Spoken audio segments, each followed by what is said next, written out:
అందరికీ నమస్తే అండి. మన రాష్ట్ర రాజధాని, మన కలల రాజధాని అమరావతికి కేంద్ర ప్రభుత్వం ఈరోజు ఒక గుడ్ న్యూస్ చెప్పింది. ఒక 2 నెలల కిందటే నిజానికి కేంద్ర ప్రభుత్వం నుంచి ఈ న్యూస్ వచ్చింది, ఈ కబురు అందింది. కాకపోతే ఈ ప్రాజెక్టు ఆమోదిస్తారా లేదా చివరి నిమిషంలో ఏమైనా అడ్డంకులు పెడతారా, మంత్రివర్గంలోకి ఫైల్ వెళ్లకుండా ఏమైనా తిప్పి పంపుతారా అనే అనుమానాలు ఉండేవి. అదేమీ లేకుండా ఈరోజు కేంద్ర క్యాబినెట్లో ఫైల్ని ఆమోదం పొందిందనమాట. సో ఆ ప్రాజెక్ట్ ఏంటంటే అమరావతిలో 2534 కోట్ల నిధులతో సెంట్రల్ సెక్రటేరియట్ నిర్మాణం, అంటే కేంద్ర సచివాలయ నిర్మాణం జరగబోతోంది. దీనికోసం ఆల్రెడీ 22 ఎకరాలు కేటాయించింది అమరావతిలో. ఆ ల్యాండ్ ఆల్రెడీ భూ కేటాయింపు జరిగింది. అండ్ దీనికి సంబంధించి ప్రతిపాదనలు కూడా వెళ్ళాయి. ఆ ప్రతిపాదనలకు కేంద్ర ప్రభుత్వ అధికారులు సూత్రప్రాయంగా అంగీకారం తెలిపారు. కాకపోతే క్యాబినెట్ ముందుకు ఫైల్ వెళ్ళాలి, క్యాబినెట్ దాన్ని అప్రూవ్ చేయాలి. అది ఫైనల్ స్టేజ్. ఆ ఫైనల్ స్టేజ్ దగ్గర 2 నెలల నుంచి ఫైల్ ఆగుతోంది.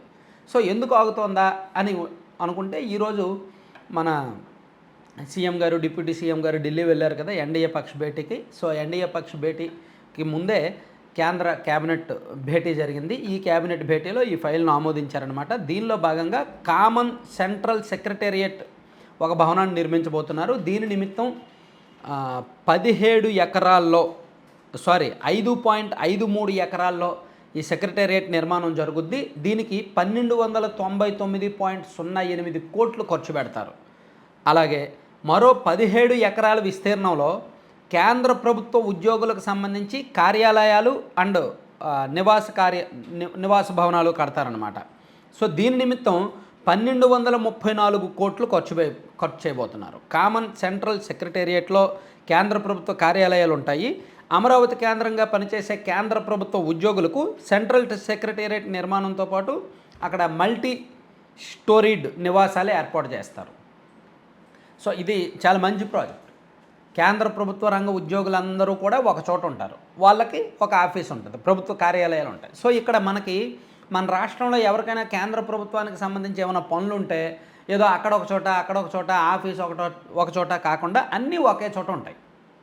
సో అది సెక్రటేరియట్. ఇప్పుడు సాధారణంగా మనకి రాష్ట్రంలో సెక్రటేరియట్ భవనం ఉంది. ఆ సెక్రటేరియట్లో అన్ని విభాగాలు ఉంటాయి. అలాగే సెంట్రల్ సెక్రటేరియట్ కూడా అక్కడే ఉంటే కేంద్ర ప్రభుత్వంలో ఏదైనా శాఖతో పని ఉన్నా అక్కడ చేయించుకోవచ్చు, అక్కడ నుంచి ఫైల్ మూవ్ చేయొచ్చు. సో అక్కడ వివిధ రంగాలకు సంబంధించిన అధికారులు ఉంటారు, వాళ్ళ నివాసాలు కూడా పక్కనే ఉంటాయన్నమాట.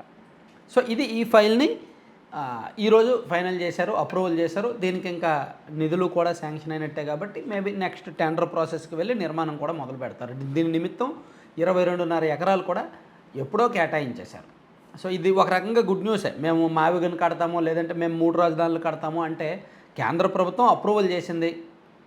ఎప్పుడు మన రాష్ట్ర అసెంబ్లీలో తీర్మానం చేశారు, దాన్ని లోక్సభకు పంపించారు, లోక్సభలో దాన్ని అమరావతిని నోటిఫై చేశారు అండ్ రాజ్యసభలో ఆమోదించారు. సో గెజిట్ నోటిఫికేషన్ ఇచ్చారు. సో ఆంధ్రప్రదేశ్ రాజధానిగా అమరావతిని గుర్తిస్తూ.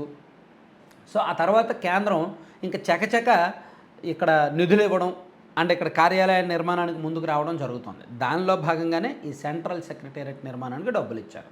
సో అంటే జాతీయ స్థాయిలోనే అమరావతికి గుర్తింపు వచ్చేసినట్టే. చట్టబద్ధమైన గుర్తింపుతో పాటు ఇతర రాష్ట్రాలకు కూడా ఆంధ్రప్రదేశ్ రాజధాని అమరావతి అని గర్వంగా తలెత్తుకొని చెప్పొచ్చు మనం. ఇదిగో కేంద్ర ప్రభుత్వ సెక్రటేరియట్ కూడా అమరావతిలో ఉంది, కేంద్ర ప్రభుత్వ రంగ ఉద్యోగుల నివాస భవనాలు కూడా అమరావతిలో ఉన్నాయి, రాష్ట్ర సెక్రటేరియట్ ఒకవైపు ఉంది, కేంద్ర సెక్రటేరియట్ ఒకవైపు ఉంది, అదంతా కూడా అమరావతిలో ఉందని గర్వంగా చెప్పుకోవచ్చు. సో ఆ రకంగా కేంద్రం మేలు చేసిందని చెప్పొచ్చు. Thank you.